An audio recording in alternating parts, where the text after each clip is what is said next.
All right. Well, so today we're here with Lyn Miller. And Lyn, you are an author and a cowgirl.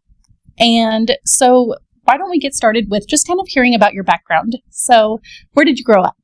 So I like to think that I have toured the Western United States. I was born in Gillette, Wyoming, and lived there for, I attended my elementary school years there, and then moved to New Mexico, and ended up in Colorado. Oh, wow.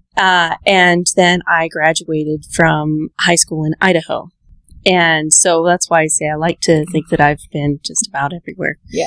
And I wasn't raised in an agricultural background. In fact, my dad was a heavy equipment mechanic. Oh, okay. And so I had horses as a kid, but, they were kind of just 4-H horses and that sort of thing.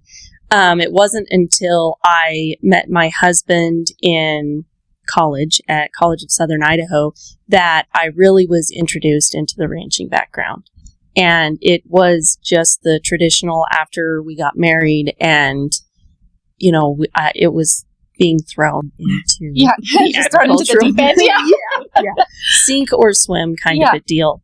And I moved with Jake, my husband, a couple of years after we were married back to his home in Bruno, Idaho. And we've been there ever since, which that is by far the longest I have ever been anywhere. And I think we're coming up on 17 years now. Oh, okay. So I guess that's as home as home gets for a wanderer. But throughout that process, I learned horsemanship, through 4-H and high school rodeo, and then being thrown into the ranching aspect was very different. Very, very different. Yeah.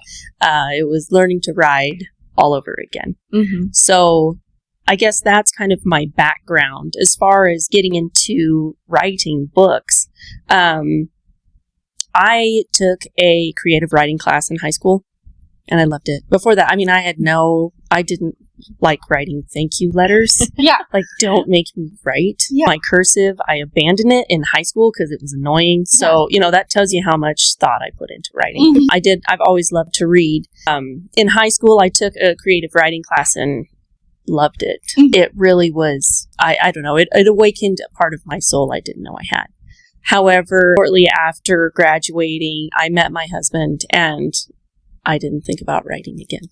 It wasn't until my third baby was born, my youngest, that I was at a point where I had 2 kids that were little. I mean, they were under 5. I was running hard, and the thought of having to start the long nights over again, I just really dreaded that. I didn't want to do that. And my husband asked me one day, he said, "What do you think would help you to, not dread the long nights?" And I said, I love to read. I wish I had access because I would go to the library, but that's not realistic with 3 little kids. And he said, "Well, why don't we get you a Kindle?" And that was when Kindles weren't brand new, but they were, they were still pretty new. Yeah. They were fresh. And he got me a Kindle and it worked. I loved it. I ended up staying up all night reading while taking care of the baby, which I don't think that's what he meant because then the next day I felt terrible, Yeah. But I loved it. And finally, when my youngest Raleigh was about 7 months old, I snapped the Kindle shut. And I looked at my husband and I was holding Raleigh and I looked at my husband and he looked at me and he goes, "What?" And I said, I think I could write books about as good as these guys do. And he looked at me and he said, "I know. I was just waiting for you to know." Oh, that's so sweet. I don't know how he put that together. Probably it was more the late night grumblings of his wife who was like, "Oh, I need a better book to read. I want a different book to read." And I had a definite, this is what I was looking for. I knew what I wanted, but I couldn't find it. Yeah. And all the really good books, of course, on Kindle cost a lot of money. That's why it costs a lot of money because they're really good. Yeah. And so if you get to where you're buying the cheaper books, after a while you are a little dissatisfied. But he was so supportive about it. And that's kind of how I got my start into writing. And then I was able to start into a journalism career. I met CJ Hadley, who is editor for Range magazine, and she took a chance on me. I mean, really, she didn't know anything about me, and she really fostered me along and helped me, and I guess just made me a journalist, because I was already a novelist, and journalism and noveling are very different animals. Very different animals. So after I got into the journalism, I kept up with the novel writing because it just comes so easy. I love it. I really enjoy it. Right. But I guess that would kind of be my start into, where I come from and a little bit of background. Yeah. So with the journalism, you have to kind of investigate your story, but you're doing that in your novels too, aren't you? So yes. I noticed just I'm about 100 pages in on Unconquered Horses, and I've noticed there's a lot of information in there that you either researched or experienced yourself because it's true, like things that are real life and that you could see and learn from. So maybe those tied together for you, They did. I had, because of Range, I did. I mean, all the articles that I did for them, I had to interview somebody. I mean, I got to do a few personal, ranch life type pieces, which I really loved. Those were a lot of fun. But normally I had to go and interview people and get my story and get my facts. And in doing so, I did a lot of, it's called Red Meat Survivors. And you can interview somebody, but they have to be over 80 years old. And oh, cool. I've read those. You're the one who was writing those? Yes. I've read them. So I've seen a lot of those. Those are really clever. And I loved it. And through that, I actually met people who had experience as kids with Army remount horses, or their parents had experience raising remount horses. And that, I think, is where that story kind of started.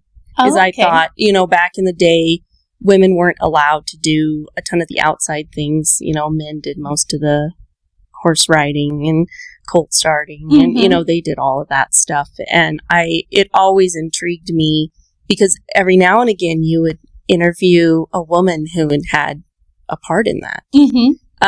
And I finally got the idea, just, well, what would it be like if suddenly it was dumped in your lap and you've got to figure it out? You've watched them do it, you've watched them start colts, you've watched them gather. But now it's up to you to do it. And that part, I think, was fun for me. But having a lot of background with horses, I mean, I love horses. They're really the reason that I write, is so that, they support each other. Yeah. And a lot of the experiences in the book come from personal experiences. Okay. So, I was wondering. I'm like reading some of these experiences that this girl is going through with her grandma, and some of them were scary to me because it was so realistic. So this particular book takes place up Mountain City Highway. So it's here in Nevada. I'm familiar with the terrain. So when you're describing that and some of the predicaments she keeps getting into, I'm like, oh God, I'm scared. This is terrifying. So, but like the opening scene is this girl gets sucked in with a band of horses while they're running. And she can't pull her horse out. And John had told me a story of when he was a kid and had that happen on Elko Mountain. His horse he was out there with his dad with got to running with the herd and they couldn't get him out of there. He just had to just wait for him to stop, pretty much. Yikes. And so, anyways, got my heart beating. Just like, I was like, oh. Good. That's what I was going for. And when I was writing it, I edited a lot of stuff out because it did become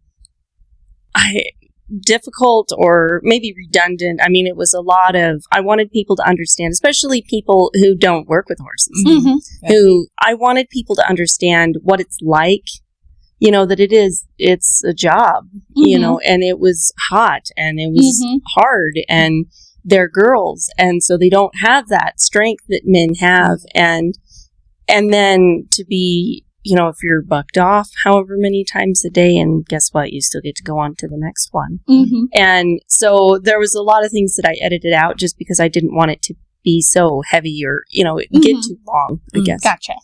But leave enough that people got a good idea of what those girls went through. Mm-hmm. Yeah. Cool. Something else I just appreciated from the 100 pages I've read so far, but you'll put in little tidbits about the lifestyle back then. Like, I don't know that your average person in town knows that you can leave eggs on the counter. You know, if they're fresh eggs, if they're unwashed, you can leave them on the counter. They're good for, I don't know, 30, 60 days. Yeah, it's a long time. It's a really long time. So, but if my nephew who lives in California or something had read that, then he got a little bit of knowledge and insight into how they would have done things back then. Yeah. I thought that was really neat. Hopefully they don't start leaving eggs on. Yeah, the wash ones. Yeah, don't do that. But now you know. Yeah. And so I know that Chantel is reading Granada.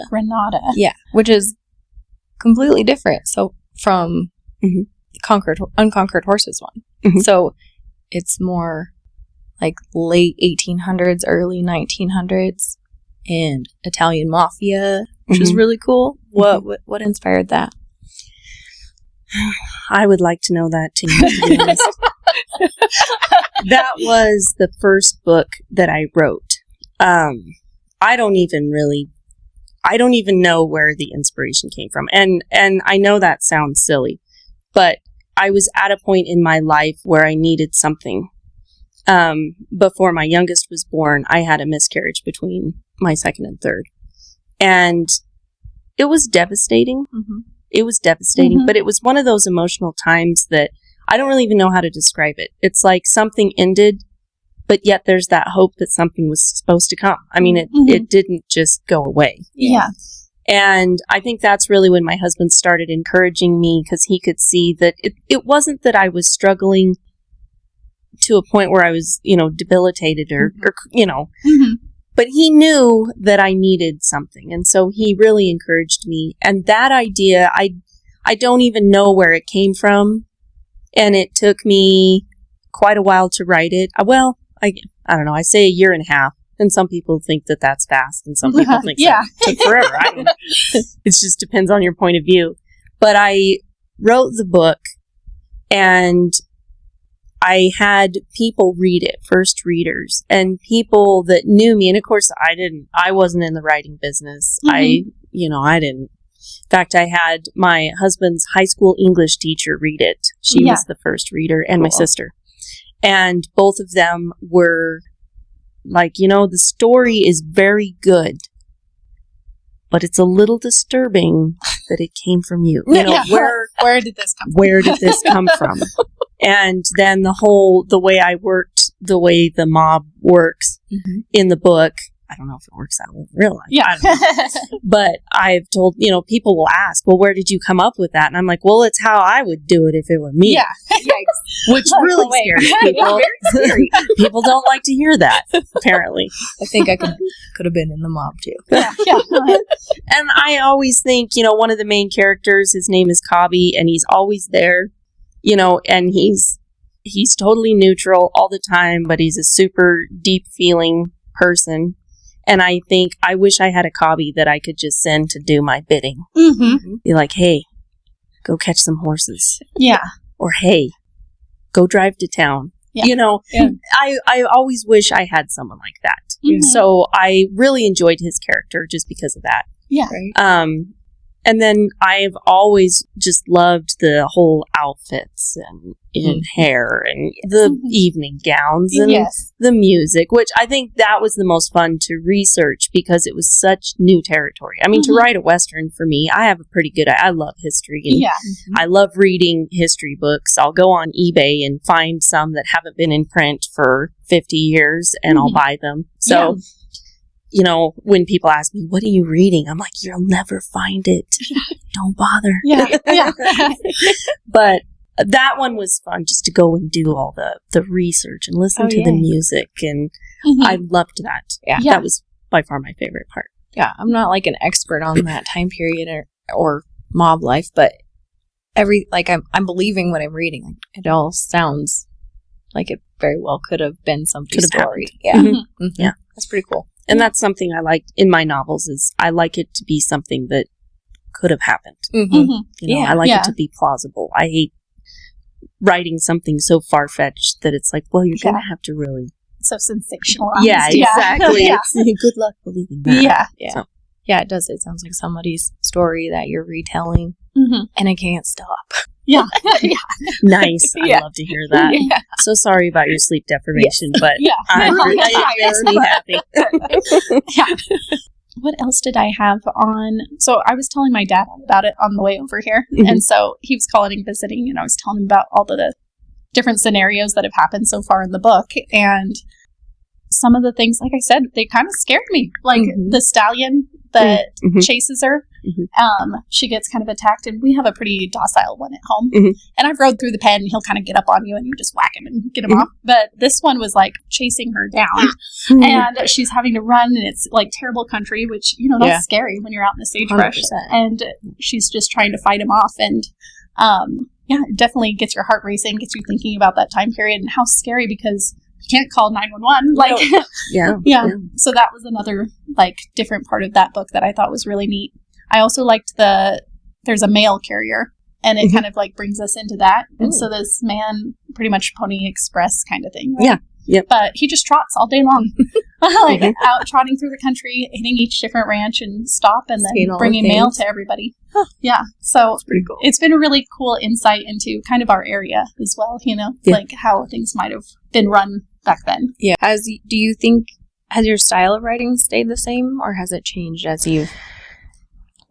That, I think my style is the same. I think the more I write, the more I come into myself, if Mhm. that makes sense. Mm-hmm.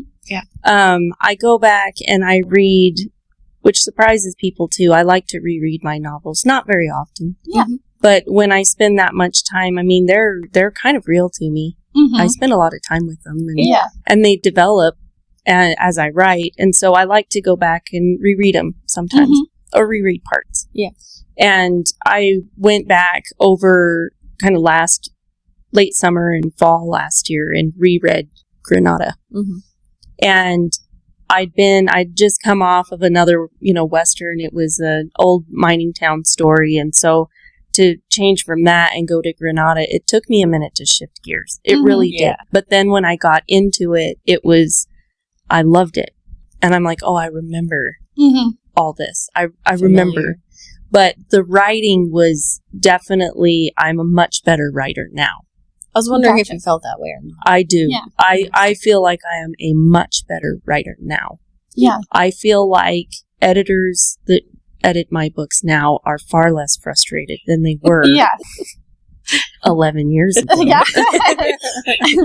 And it's just like a confidence thing, do you think? Like as you I become think more so. comfortable and assured? I Like, think sure so. And trying to say in my writing what I want people to hear Mm-hmm. in a manner that, I mean, I'm not out there to pick fights or, Mm-hmm. but I mean, 100% of writing is just my opinion on a Yeah. piece of paper. Yeah. This is the way I see it, or Mhm. this is the way I would want it to go. It's totally my opinion. And I am not as afraid maybe to state my Yeah. opinion or my experiences, Mm-hmm. because I know there's old cowboys out there reading Unconquered Horses just rolling their eyes. I know they Yeah. are. But I think to myself, as a woman suddenly thrust into that position, I'm like, gosh, do you know the accidents that are going to happen? Do you know the learning curve is Yeah. going to be so sharp? Mm-hmm. And, her going out, like the scene you've talked about with the stud, I mean, her, grandma warned her, hey, Mm-hmm. you're going to need a pistol. That Yeah. rifle isn't going to do you any good. Mm-hmm. And of course she's like, oh, whatever. And I can see I'm my sneaky. Yeah, Yeah. exactly. I'm sneaky. He'll never know I'm he won't coming. know I'm coming. Mhm. And of course he knew she was coming long Yeah. before. And I can totally see myself doing something like that. Like, Mhm. oh, it's fine. it's fine. We're going to be fine. And then getting in a horrible wreck. Yeah. Especially at 19, right? She's 19 in that. And I'm like, we know everything at 19. I know. Yep. It Nothing was really bad easy. has ever happened. Why would it happen today? Yep. I mean, come on. Yeah. It was absolutely easy to put yourself in those shoes and just kind of like sweat about it a little bit. Like, oh gosh, make better choices. Yes. Exactly. Oh, no. Is she going to make it? No kidding. Well, my kids will always ask me that. They'll be like, does she die? I'm like, it'd be a short book. Yeah. I was stressed that Dunny died. I was like, is he not going to make it out of this? Because, but he made it. Okay. Spoiler alert. Yeah, spoiler alert on that one, but it'll save you some heartache because I was really stressed. It'll help you sleep. Yeah, But no, I feel like my writing is 1,000 times better. But I spend time blogging now, and I try to, I guess it's appealing to people my way, which is hard, especially where I think a lot of the traditional Westerns or the type of Western that I write is not necessarily the popular form of Westerns. I think the whole world needs it. They just don't know it yet. I'm pretty sure they're going to figure it out one of these days. I'm positive. But that, I think, is where I've grown the most, is just being confident enough to tell my story, put it out there. Yeah. Not worry, like, are we going to hurt someone's anybody? feeling? Yeah. Exactly. And then get a bad review, and it's like, oh, well, now don't get another one of mine. Yeah, it's fine. Go. It's fine. I don't care. Yeah. So, that's... Makes sense. Yeah. And then, like, with the blogging, it's kind of practice for your novels. It is. Okay. I think, too, the journalism. Yeah. I mean, that's brutal, because they will break your stuff down and beat you with it and tell you to try again. Yeah. And that, I think, helped me have, God does everything in order. So he had me be a journalist for a while and learn how to take some knocks so that when I turn novels out, more novels, and people are like, oh, it wasn't my cup of tea. I'm like, that's fine. Yeah. There's lots of books out there that I don't like. Sci-fi is not my gig. Yeah. That doesn't mean I won't read one. Right? Yeah. But it's just not my thing. Right. So that, I think I can thank the journalism for that. Yeah. For giving me that. Makes a lot of sense. It makes you think, like, it's not necessarily a reflection of you on their opinion of it. Exactly. Exactly. Yeah. Because I read stuff all the time that I'm like, Yeah. And someone else might love it. Yeah, exactly. And it'll have been recommended by somebody. Yes, exactly. That, a friend of mine or whatever. And I'm like, it's not my cup of tea. Yeah. But I'm not going to take time to tell them, I really hated your article. Yeah. No. Yeah. So was there a particular author who you were kind of inspired by or anything like that? Were you big on Westerns before you started writing these ones? Or is it more? I actually wasn't. Louis L'Amour is great. I loved Conager. It was my favorite. That might be the only one I've ever actually read. And I don't know how I got onto her, but I read Sharon McCrum, and she writes books about Appalachia. Or Appalachia, however, depending on where you come from. Yes. I loved her books, and they're not Westerns. They're not, they're a little bit mystery, but they're history, big on history, they're folklore. I loved it. I loved those books. And Paulette Giles, I really enjoy her writing too. She's turned out a few more books I haven't had time to read, but one that really, stuck with me. Now I'm going to have to think about its name. Might take me a minute. Stormy Weather. There we go. Stormy Weather. Okay. I really enjoyed Stormy Weather, and it's not like anything I've written, but just reading those, I think it was just those differing styles, differing ways of how they wrote. Really, I guess, encouraged me to find my own voice, because they're so 100% different. And same thing with Louis L'Amour. That guy was just writing his stories. He wasn't worried about, if Joe down the street thought they were any good. No. He was just doing it. There were so many. I went through a Louis L'Amour phase. Yeah. That's one of the ways, like, I didn't come from a Western background, but I wanted to be a cowgirl so bad, and I read Louis L'Amour, like, weekly. Yeah. And, but he was a fascinating person, too, because he had a lot of background in all those things. So if you read his autobiography, like, when he has a fight scene, he was a boxer. Oh. And so they're, like, pretty descriptive. So yeah. and a sailor. He did some sailing and different things like that. So it was kind of neat. But now we have Lyn, who's done a lot of traveling. So, and so Granada takes place in Colorado, doesn't it? Or no. Oh, you have a different Los one. Angeles. So my newest one, Wild Lament, it takes place in That one's called. Okay, I read the descriptions. And I remember one of them. So this one's California, and then she goes to New York, and oh, then back. Okay, gotcha. Yeah, As far as I've got. That's the only book that I've written that I haven't had personal experience in the area. Okay, That's the only one. So I tried to be very general and vague. Mm-hmm. You know, anybody could look it up on Google and figure that out. You know, that kind of stuff. Yeah. Everywhere else, I've spent time there, and it means something to me. Or you know, I like it when the setting is real. Mm-hmm. You know, I like it when it's like, yeah, this person knows what it looks like there. Yeah. They've been there. Right. So it's like watching. Yeah. It's like watching like cowboy movies now when when the hooves they're pounding on the ground in the movie. You're like, oh, it's cheesy, but yeah. But even with you not being familiar with it, with the setting in that book, like it's still believable and makes you keep reading. Yeah. I'm not like, oh. Yeah. Well, that's I'm glad to hear that because I've never talked to anybody who's from LA that has read it. And, you know, nobody's, or at least anybody who is that read it, never, you know, was like, wow, that was way off. So far off. I haven't gotten to that. So. No, and I mean, I can see it in my head when I'm reading it. I can imagine the clubs and the scene and stuff. So nice. Yeah. Nice. It's good. Yeah. I thought I would read beginning to now. And then that way, as you release more, then I can. Yeah. Go ahead. Sorry. I was just do you have another one in the works? Do you have more coming up? I do. So there's actually a sequel to Granada. But I pretty much pulled it only because I wanted to write a third. And so when I got the third done, I wanted to release them again together. Cool. However, and part of me wanted to make a lot of changes to, because Granada, the Empire is what it's called.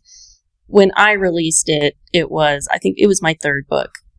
And it released very quietly, which was very disappointing to me. But I look back now and I'm glad. Mm-hmm. And I pulled it a little bit out of disappointment, but then a little bit out of, it would be fun if the three of them could be together. Okay. And so into summer, I reread the first Granada and then I read Empire, and I was fully ready to pick those things apart, which I did because it's what I do. I mean, and I was fully ready to just, in agony, throw Empire in the trash. I was just braced for it, and I loved it. Oh, good. I loved it. In fact, I really I made notes for things that I wanted to include in the third one, but I loved it. And so now I just have to write the third one. That made it easy because I was braced to rewrite two, make two new books. And I don't need to. Good. Like, perfect. Re-inspired. Good. Much work. Good. So I have that one, and then I think of story ideas all the time, and some of them really stick. Like if I think on a story idea and it sticks with me for a week, 2 weeks, I'll go ahead and start it. Cool. If it doesn't, if in 3-4 days I'm like, then I move on. The problem is I'm constantly thinking of story ideas, and it's easy to get distracted, which I have currently done. I have totally distracted myself, and I started something else. So, but I do promise people all the time there will be a third Granada. Cool. I'm sure you can find copies of Empire out there somewhere, but I keep those on the down low. But I swear. Okay, good. I'm going to do it. Okay, good. Yeah. And make Empire available. Yeah. Yes. Yeah. Okay. Make Empire available again. Good. Yes. Okay. So is Unconquered Horses the most recent release you've had, or which one's? So that's my second to last. My most recent is Wild Lament, and that's okay. That's the Creed, Colorado, Gotcha. silver mining town. Okay. Yeah. Is that one kind of like back in the day too? It is. Okay, yeah. Cool. It was in Creed's. Creed's a real place. Okay. Some people have heard of Creed and some people haven't. It was a real place, and so it takes place during its boom time I've always been very fascinated with how mining boom towns operated. Mm-hmm. I mean, they were basically lawless, and yeah. they were wild. And so I wanted anyone else out there who was like, what's a day in the life? Mm-hmm. Yeah. That's what that one is. But of course it starts out in a courtroom setting. It's kind of a mystery whodunit, yet at the same time it's my traditional, I'm going to weave some values in there, and because that's my favorite thing to do, I guess. Yeah. And it centers around one mysterious young woman. We see the whole story through her eyes, but we can't quite figure out what is really up here. Something's not right. What's going on? And that was one that my kids were like, "Did she die?" Yeah. And I'm like, "No, because she's testifying in the courtroom. Yeah, she's not dead." So that's my most recent. Oh, okay. Release. Okay. Perfect. Yeah. Go ahead. Oh, no, you go ahead. You're good. Am I? Okay. Yes. What was I going to ask you when we last clashed? What was I? I don't know. I don't remember now. Now I do. Okay. So when you're having like these kind of wild scenes happening, are any of those wrecks from personal experience? Like on which I know I have unconquered horses, so I've had like the stud chasing after and the horses running, like getting sucked into a band. Fortunately, on the stud one, I didn't have to learn that one personally, but I have a very good friend who is a first reader of all my novels. In fact, she was her name is Marty. I'm going to go ahead and mention her on here. She helped me with a lot of the horse stuff, because I've never actually been around a breeding program like of my own. Mm-hmm. And I know me well enough to know if I did have one, it would be a very gentle stud. Yes. Because same thing. I don't want to be in that situation. Yeah. But she raised on a ranch and been on an Idaho ranch. I think it's a Centennial Ranch. So, I mean, her family has always raised their own horses. And back in the day when studs really weren't gentle, unless you got thoroughbreds from back east, they weren't gentle. Mm-hmm. And that was just a way of life. So a lot of her experiences, even as a kid or a young adult with studs that they would turn out with mare bands, and they do go a little wild. Even if they're gentle normally, you turn them out with a bunch of mares and they go right back to being wild themselves. Mm-hmm. Yeah. And so she had a lot of experiences like that scared me just hearing about yes. it. I didn't like them. Yeah. And so those type of experiences were fashioned around hers, because then, of course, we go back to the Thompsons. That's the family name in the book. They have a breeding program with really nice thoroughbred studs. And so that's partly why Louise got into trouble, is because she was used to their studs that you could run them off. Yeah. They would come at you, but you could run them off pretty easy. Yeah. So but as far as like the starting colts, I don't start colts under saddle anymore. I don't like to think I'm too old, but I feel like maybe I'm too old. I'm waiting I've outgrown that. I've outgrown that's that. what we're going to say. And yeah, there you go. I've outgrown it. And I have a guy that's just spectacular. Mm-hmm. So I'm like, yeah, you do that. Mm-hmm. And then send back to me. I'll finish. Yes. But a lot of like the wrecks and getting bucked off or have the runaway, yeah, that was me. I've been there a few times. Yeah. As a youngster, I think now I've got enough tools in my toolbox. That doesn't really happen to me, which, knock on wood. Yeah. I'm going to go get on horses tomorrow and be like, oh, I shouldn't have said that. But a lot of that was personal experience. Mm-hmm. So. Okay. Very nice. So what are you doing when you're not writing nowadays? So I homeschool. I have 3 kids. Homeschooled them all the way through. My son's going to graduate. My oldest is about to graduate, and I've homeschooled him all the way through.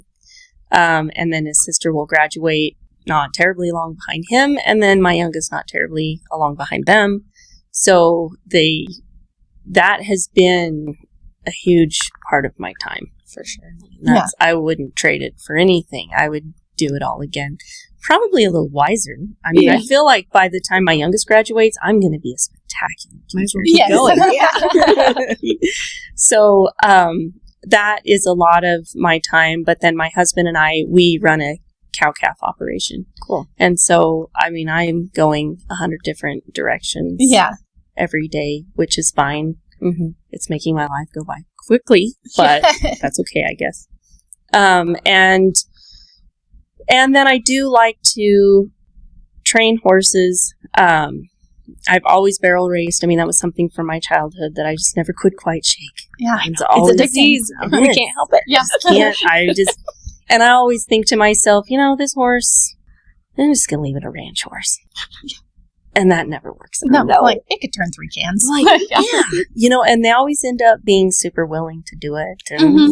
And I love that. And I've never, roping and branding and, in the ranch setting, I've always done that, kind of depended on where my kids were at, because there was a time there where my kids were learning and they got the good horses and they got the roping time. And so I'm coming back after my kids now, they can go into the branding trap and kind of handle themselves.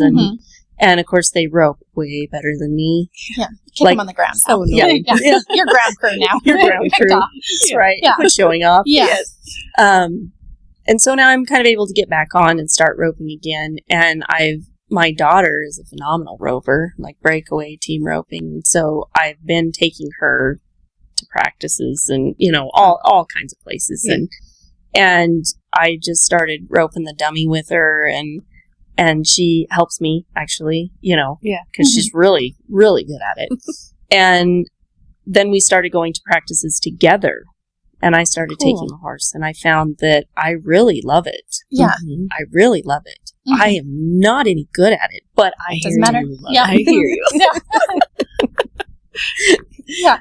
But it changes it up. It does. Yeah. And it's given my horses, my barrel horses always have to be ranch horses too, unfortunately. That's just the way it is. They can't be around if they don't have... I think that's good for them. Yeah. I really do think so. I think it grounds them and makes them appreciate the arena work a little bit. I do too. Yeah. I do too. We ran cows or pairs out at Charleston, Nevada, and I don't know if you're familiar with that area, but it's out there. Oh yeah, it's out there. It's rough. It's rough country. And there, yeah. We took it was several summers, and I loved it down there. I loved it, but our horses went down there, and where we normally run our pairs is pretty steep country, but it's not rocky like that. And so that was a whole new perspective on, I had a younger horse. He started the day full of himself, and, he kind of wanted to get a little bit crow hoppy, and by the end of the day, that was not a thing. I'm broke. I'm dead broke. Sorry. So sorry. He was tired, and, the next time I went and cowboyed on him, he remembered that, and he was like, "No foolishness, just not wasting energy. Don't waste the energy." And then I do think that you get to a barrel race, and my horses all give them a hay bag at the trailer, and I think they really do think that is the best thing that could have ever happened. Vacation, just a few seconds. All I gotta do. You want me to go as fast as I can for that long? Where do I sign? Where do you want your slippers? Do you want a chocolate on your pillow? Exactly. Don't make me. Yep. But I also think being out in that kind of terrain helps them in the arena when they can find their feet better. Yes. Yes. I do like that a lot. Yeah. I agree 100%. And it takes a lot of the wiggles out. Mm-hmm. I mean, and it depends on the horse too, because some of them, it doesn't matter. You get their wiggles out today, and they'll be right back tomorrow. Yeah, don't worry. Yeah. I'm like, nice try. Yeah, yeah, that was fun. Yeah, let's do that again. Yeah, but as far as like having them stand up, yeah, mm-hmm. yeah, because I mean, there's been some times where we could have gotten in some pickles, but mm-hmm. yeah, you know, they figure it out and stay up and keep moving. Yep, and I agree with that, and I think just the whole, for a young horse especially, the whole aspect of going in and running, and it's new, and you're in a new place, and you're asking them for everything they've got at that moment. And if they've been out on cattle, if they've been out, you know, in a meadow, and they have to go as fast as they can and then come back to you and slow down when you ask them to, it's, to me, that takes away a lot of the work of having to teach them that in an arena setting. For sure. And that makes my job easier. Yes. And I'm not a naturally, like, confident person. Like, I'm just not. Mm-hmm. And I like to go do everything that I think you might need to know before we get to town. I like to make sure that we have done it together. Mm-hmm. Yeah. Because I've skipped that part before and lived to really be sorry. Mm-hmm. And so for me to go out and have those horses demonstrate that they can basically lose control and still come back under control. Yeah, for sure. I appreciate that very Mm-hmm. much. And it gives me confidence. Yeah. So Agreed. Mm-hmm. I think it puts like the accountability on the horse too. Because when you're out there, Mm-hmm. you're focused on the job and not so much Yep. controlling Training. every aspect of it. Yep. And so it's something just for my own mental, while I'm doing things, is when I'm in the arena, I'm nitpicking. Yep. And Yes, I won't me do too. it when I'm out there. Mm-hmm. Me And too. so that accountability, I think, goes a long ways. I agree 100%.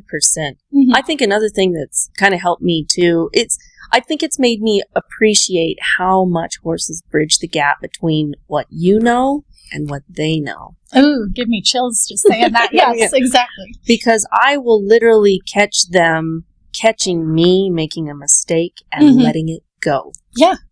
You know, I've been that, especially now where I've picked up breakaway, where it's all I can do to swing a rope and stop hard and not fall off. I am not gonna lie. I hear you. And Yes. Singing. they know. You know, and I've got a really cool little mare that she will pedal just a little bit more forward because she knows I'm gonna lose it. Mhm. You know, Aw. I'm falling out of the cart. Yeah. And she watches out for me quite a bit, but she's also the hardest on me Mm-hmm. for doing things wrong. Yeah. And the things like I said, I will catch her catching me in Yeah. a bad spot, and she'll just look back at me and let it go. Yeah. But it's really made me appreciate how much they compensate for what I don't know Yeah. Right. or what I can't do. Mm-hmm. They'll take care of it. And I- returning the favor. Yeah. Yep. I think so. Yeah. I think on my stupid cupcake mare. Sorry, guys, you're going to have to hear about her. But I love cupcake. Yeah, we love cupcake. So I always felt like with that one, I love that mare.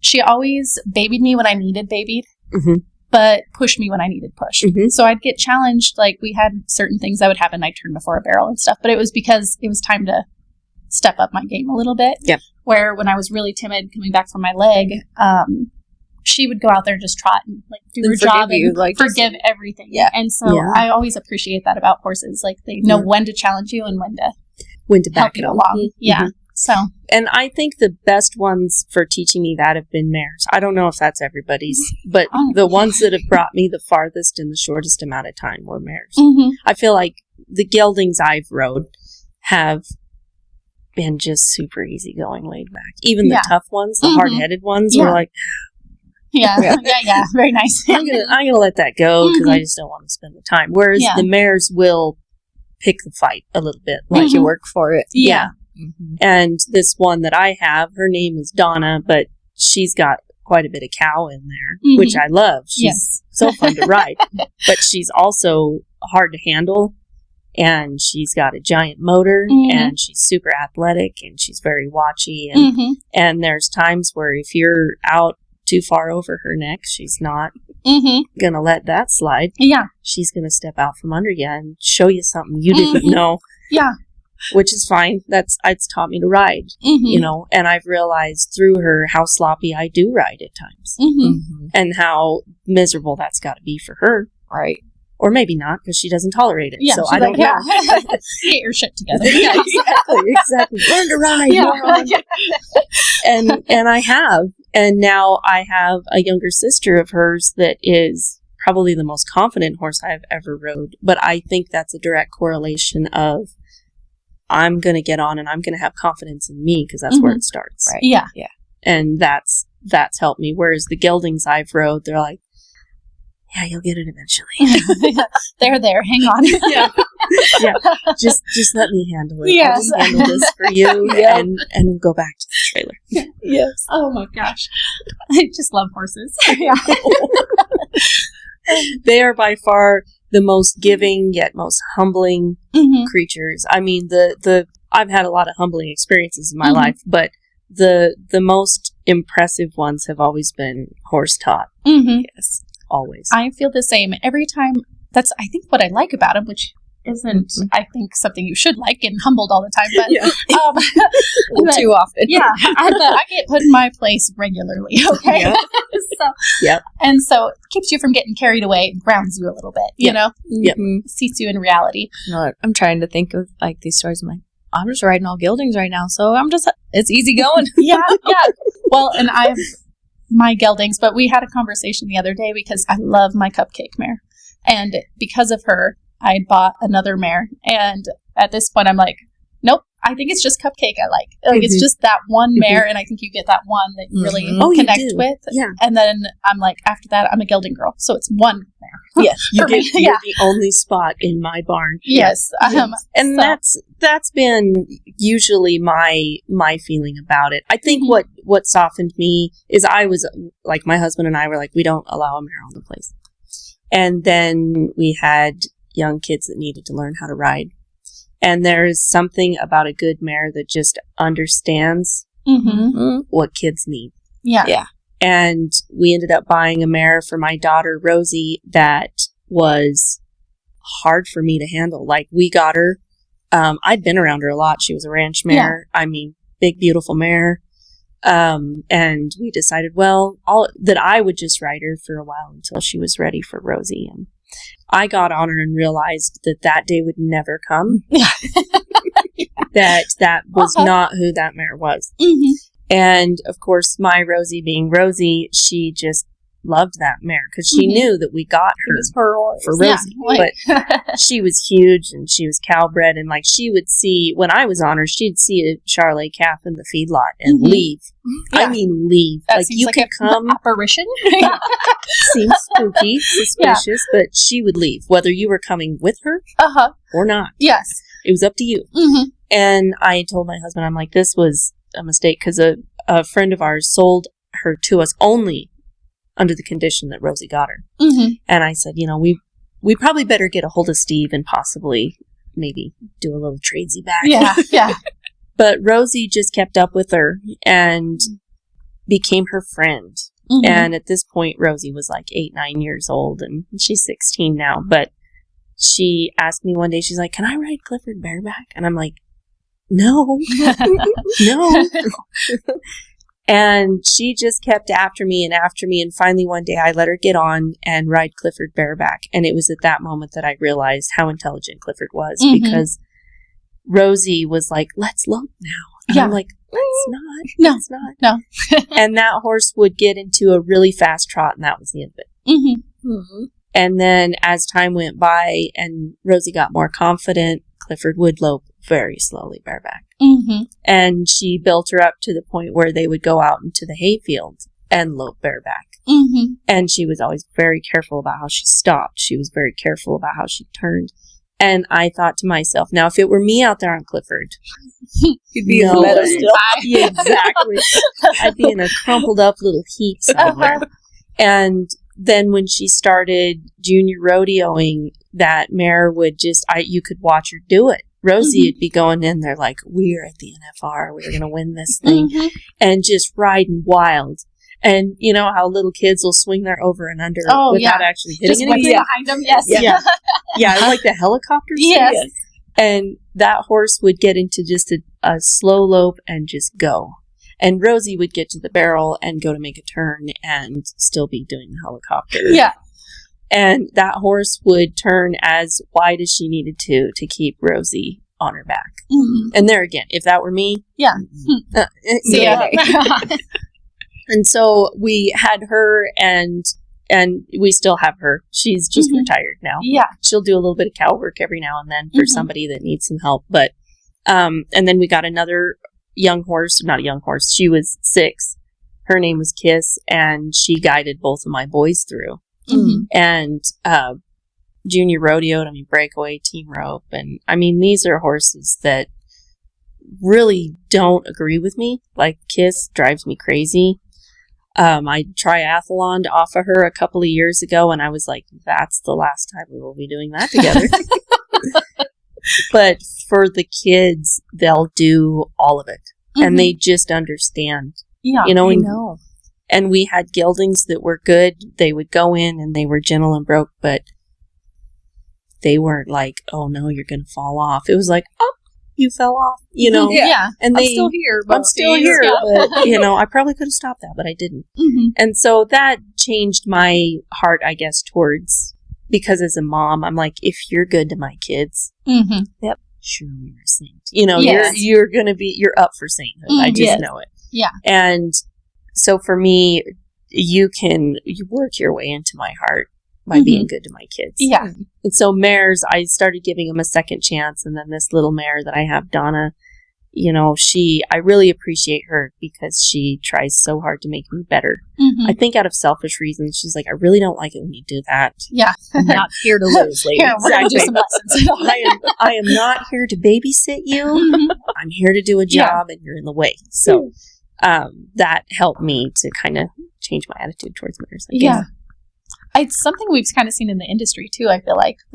There's been a big shift because I remember when I was a kid, you didn't buy a mare. Okay. No one wanted a mare. You my couldn't dad sell a mare. Yep. Yeah. And now, at least in barrel racing, everybody wants a mare. Yep. Like, Yeah. You can't afford them anymore. no. Yep. No. Yeah, that is they're the truth. a hot commodity. So, Yeah, when we started breeding horses, I mean, we could pick up brood mares for Yeah. less than $1,000. Yeah. Great ones. Like, Mhm. I had a proudest effort mare. yeah. And now she'd be worth a lot more money. Yes. Oh, Open. yeah. Yeah. Yeah. Mm-hmm. Yeah, it's crazy. Yeah. Just how, And now all I have are geldings. I know. I'm like, that's all I can afford. have a mare. Yep. No, that's that. And a lot of the ranches are still that way. They don't want mares. I mean, they'll have Mhm. mare bands, Mm-hmm. but as far as like good saddle horses, it's all, and they don't, you know, as a cowboy, a working cowboy, you don't bring mares. We Mhm. don't want, and they do cause trouble. But I personally think the mares are fine. It's the boys that cause trouble with the mares. Seriously. Mhm. Truly. That's how mine have been. Yes. Yeah. My big Palomino, Mhm. Scotty, he thinks he's a stud all of a sudden. He's like doing this Yeah. like roaring thing in the back. I'm like, what are you doing? It's almost 20. Who are you? It's the boys. They're Yeah. the problem. Yeah. That's right. That's what I think. Mhm. I Yeah. blame it on the boys. Yeah, it's always boys. Yeah. Yeah, I think a good horse that wants to work Mhm. deserves to go and go Yeah. to work and Yeah. try Yeah. not to cause any trouble. Yeah. Try not to cause any trouble. I find that the mares usually make everybody mind. Mhm. You know, at junior rodeos, that's how it went, is Rosie's good mare, Clifford, would make everyone at the trailer mind. Yeah. Even horses on the other side of the trailer. Somehow. That is some presence. Yeah. I wish I had that borrow kind of her? presence. Yeah. Big mare energy. Yeah. yeah. Yeah. And So, so your IVF vest, did you run last year? I ran last year on the little Donna mare. Okay. And I went the year before on a gelding I call Flynn. And I took him 2 years in a row, I think, if I remember right. I put him in the open the next year. And then before that, it was a couple of years in gap there where I had he was just a big, huge, lanky thoroughbred horse. He was a lot of fun to ride. He had 0 rate. He did not like to rate. He was terrible. That's But he was fun when he was when he was on a good run. He was a lot of fun to ride. But I feel like, in fact, my husband and I talked about this. I have a terrible time getting horses ready for IVF.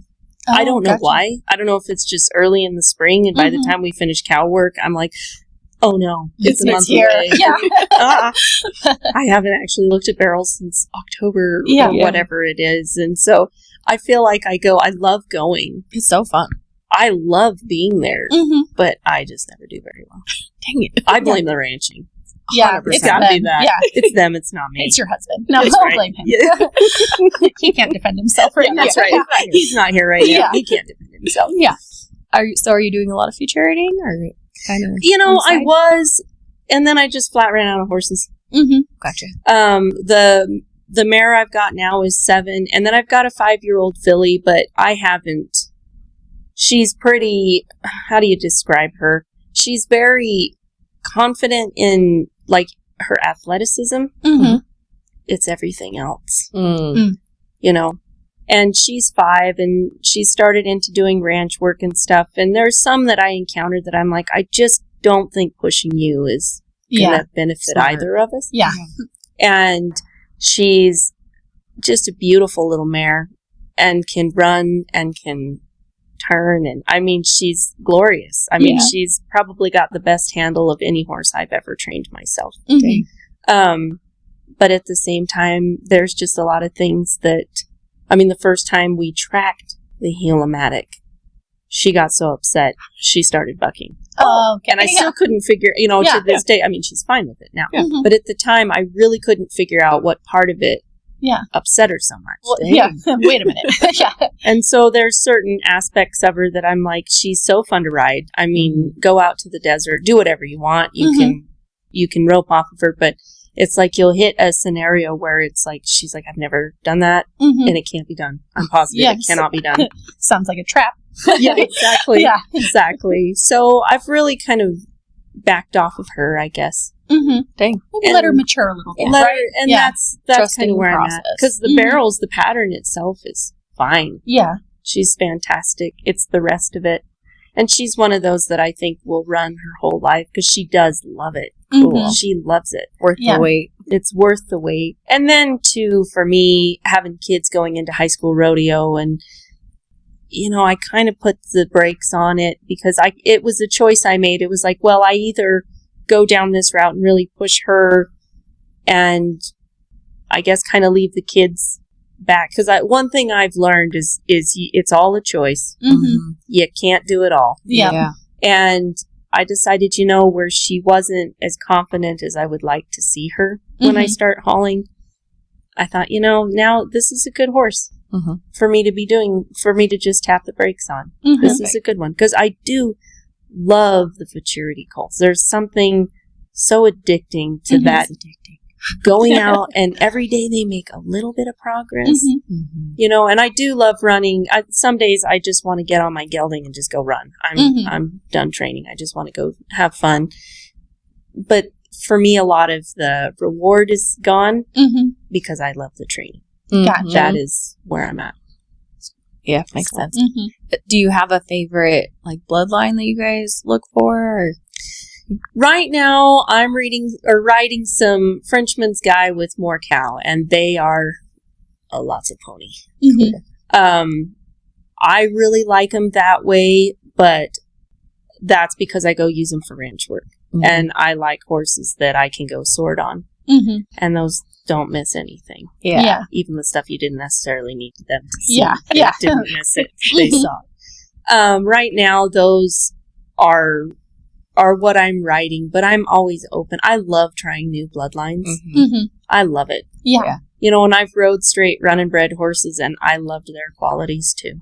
They all have something to offer me, and I enjoy the learning process, learning better ways to train, how different bloodlines work and how you need to ride to train those. Yeah. I love that. And maybe it's not even the competing that I like so much as being able to take a horse from day one through the process. Mm-hmm. That is so rewarding for me.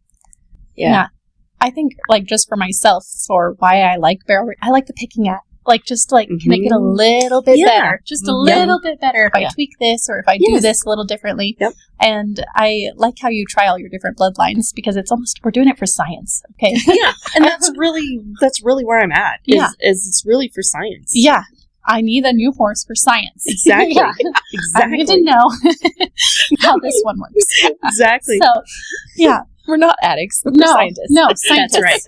That's right. It's for everyone else can learn from my mistakes through my novels. There you go. Yeah, there we go. Yes. That's right. Oh, man. Well, so we've talked about kind of the bloodlines. Do you have a certain place that you're picking up horses, or do you just go and search and find yourself a prospect? So I don't know. I didn't actually ask if I could plug their horses, but I get mine from Becky and Raleigh Lyle from Lyle Quarter Horses. Oh, okay. That's where mine come from. Awesome. Nice. And I really do love them because they are a challenge to me, but they're not dangerous or anything.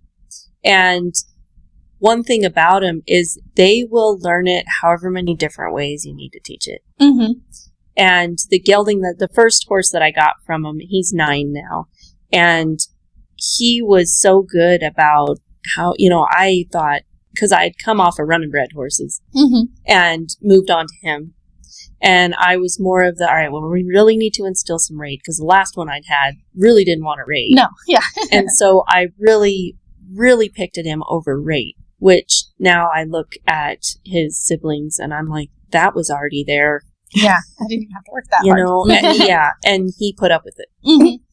Literally, he put up with it. Like, okay, if you think so. Exactly. And I would think that particular horse, because I'd come off of horses, or had finished riding horses that were all go, not whoa. Yes. They were all go. Whereas he was more content to, like, he's extremely fast, but he is content to wait till you ask for it. Yes. He is happy to give it, but he will wait. Yes. And so for a long time, I really just felt like he wasn't comfortable on the pattern, that he just wasn't confident. And no, that's not what it was.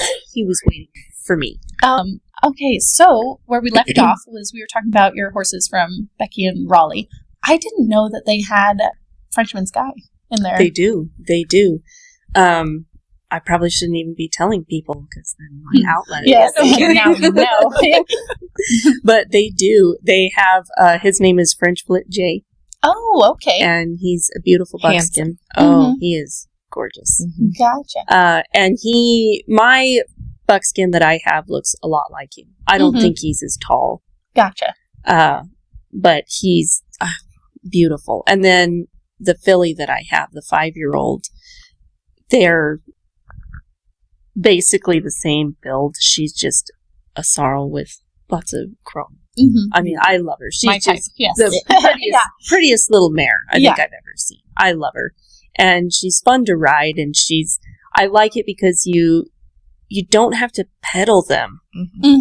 It doesn't matter what you're doing, and it's not like they're a runaway. No. I've never had them run away with me. I mean, you're not holding them back all day. Exactly. You're not like, all right, that's enough. Or jigging, they will if you let them, but at the same time, they go as fast as you want them to go. Yeah. And I like it. They'll get in a fast walk when you need to get somewhere, or can long trot like nobody's business. And they will get in a long trot and go forever. And I really like that, and they can go and really just be reaching out there and going as fast as they can, right at that breakover point where most horses are like, well, let's just go. Yeah. And they don't. I appreciate that about them. And they're willing to try anything at least once. Yeah. That I appreciate very much. And I don't know. I for the combination of ranch and then arena horses, I don't know. I have a hard time talking myself into riding anything else. Yeah. But I still do like to try. Things. For science. For science. Science. Science. Yeah.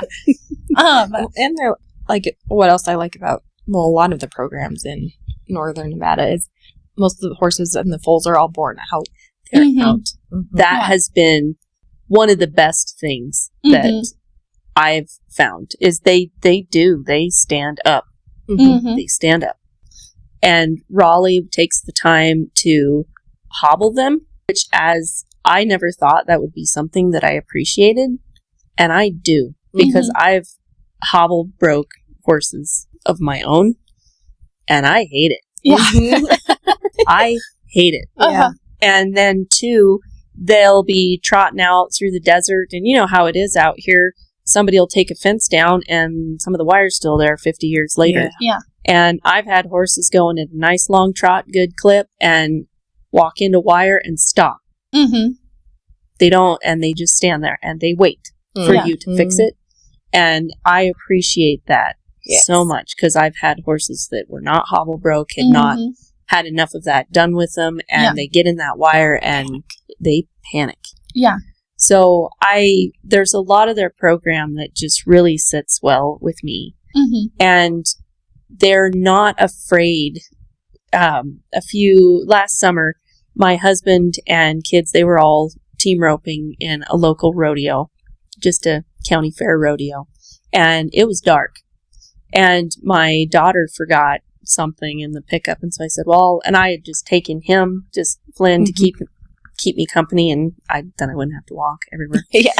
And she had forgotten something with the pickup, and I said, oh, I'll go back and get it. And he booked it across a dark field. And I mean, of course, there's cars and there's other horses and things going on, and it's loud, and there's flashing lights in the arena. And he booked it there and booked it back, and you felt safe. And I felt safe, and he wasn't jumping and boogering, and I really appreciated that. Yeah. And I feel like when the chips are really down, and I really just need you to come through for me, they do. Awesome. They do. And I appreciate that very much. And I know a lot of it is they have to have a good start on him. A lot of it is your colt starter, and then the foundation I go on and put on him. It all ties together. I know that. But I think that particular, what they're breeding is just great. Yeah. For everything that I've done. They sound honest. Like, I think that's something, like, I guess you could, like you said, with the colt starter, it all comes together. But some of that, I think, is definitely bred into him. It's in there. And he, like I was saying before, on the pattern, he was just so easygoing. And finally, it dawned on me one day that he was waiting on me. Yeah. And I was like, oh, I don't think you're ready, because you just don't seem to be. No, he was fine. Yeah. He was fine. And I figured that out by taking him, and breakawaying off of him and having him explode. Because at one point I told my husband, I'm like, I just don't know if he's fast enough for barrel. And then chasing cattle down the pin, I was like, no, that's not the problem. Yeah. I think I'm the problem. Dang it. Seems fine. Yeah. Guess what? I'm the common denominator again. Yeah. But he was so willing to do that. I mean, right off the bat, I took him out the box a couple of times, and he knew what the job was and what are we here to accomplish, and then of course it was throwing the rope and teaching him when to stop and all that. But he was not afraid to get in that box and come out as hard as he could. Yeah. So, and they so far have all been like that. The mare that's in the middle, she is a lot more watchy. But, and for being one that's a lot more watchy and a little bit more spooky, I trust her more than I trust any of them. Yeah. And I can't really say why that is. I think, that's how my Cupcake is. Like, just a freight train on the ground, really watchy about things, but she'll go anywhere I tell her, And so they're just dependable, I think, sometimes, Yeah. And I think maybe it's because she's more watchy and more aware. I feel more confident. She already knows what's going on. Yes. Yeah. And I don't care what it is that I get her into. She will watch, and she will already have it figured out. And I know that people don't think that horses can do that, but that one can. She already knew that barrel racing was a race. Yeah. Even though I'm the only one out there. Yes. It's a race. And I appreciate that about her, because like I said, she's the least forgiving, but she's the one that I'm like, I maybe it's that I know where I stand. Yes. They're honest about what they are. Yeah. She's not hiding anything. She's like, nope, you did it wrong. Yeah. And we've talked about this. Remember, I said we're not going to do it that way. That look I gave you. Yeah. Remember, and she's not one. She doesn't really like to be touched. She's not a pet. Yeah. She doesn't want to be a pet. Yep. She's happy to wear a blanket. She's happy for, at the end of the job, if she's done well, you can pet her neck, but do not interrupt her with things like that. Frivolous things. Yes.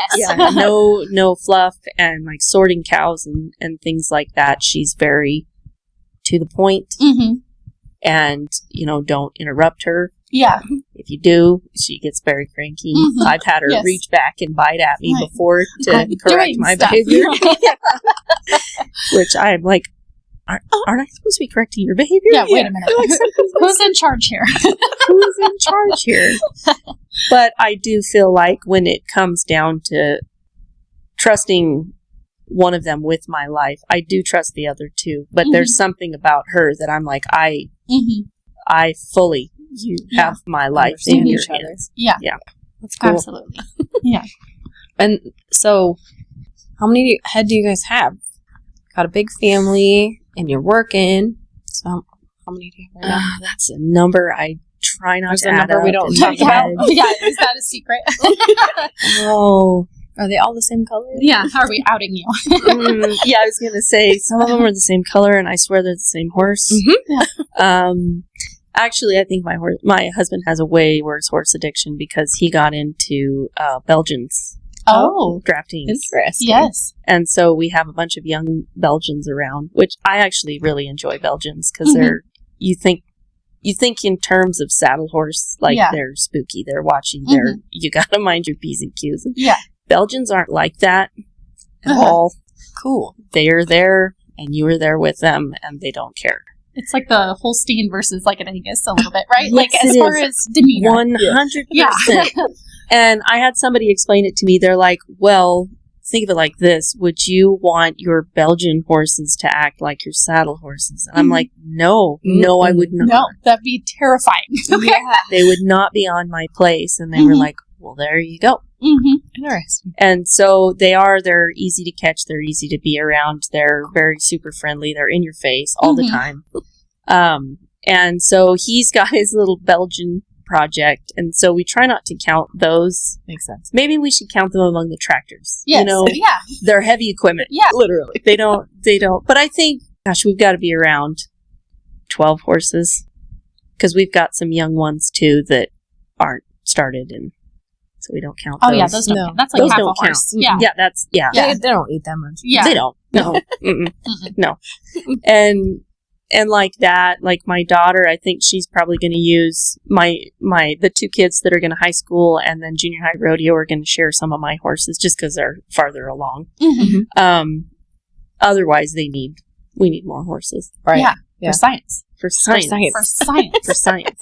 And then we have a mare that isn't even on the place. I don't count her because she's at the trainer. So she's not on my bill. No. So, so yeah, we're always looking and buying. I do have to say though that generally we don't sell horses. It's hard to let him go. It's so hard. Yeah. It is. And really the buckskin, he's an all-around horse. He's super gentle. He's at the end of my program. And he does need to go. But I just does he really though? let him go. I mean, my husband tries to talk me into it all the time. And I'm like, I know, but isn't it nice when somebody, in fact, my niece stopped by for a visit a couple weeks ago and we ended up roping and she used him. And I'm like, once he's gone, that's not going to happen. And you find one to replace him. Yeah. You can't afford. No, you're going to have to start with a weanling. Yeah. And wait. And hope that hope it works out. Hope you keep them alive. Yeah. That's my luck. Yeah. And so we're always looking, we're always riding, but most everything that comes to our house ends up there retired. Yeah. We have a pasture and partly it's because they're, again, as a mom, they earned their place in my soul as being good to my kids, and they're just out there till they're done. Yeah. And I love that aspect, but it is hard to watch them get old. Yeah. That is a bummer, being the one to watch them get old. Yeah, I just, I sell mine to my best friend, so then they're just across the lake, and I get to see them all the time. Yes. Nice. It's worked out well. Yes. Yes. They're not really gone. Exactly. Yep. Oh, boy. Well, Lyn, I think we've covered a lot today. So thank you so much for coming on with us. It was so much fun getting to know you. Yeah. Thank you very much for having me. It's been a lot of fun to be here. Yeah. Thank you. We'd love to have you back, too. Yeah. I feel like we have a lot more. Kidnap you back down here. Yeah. Yes. I would come willingly. I love welcome. Okay. Cool. Thank you. Yeah. Thank you.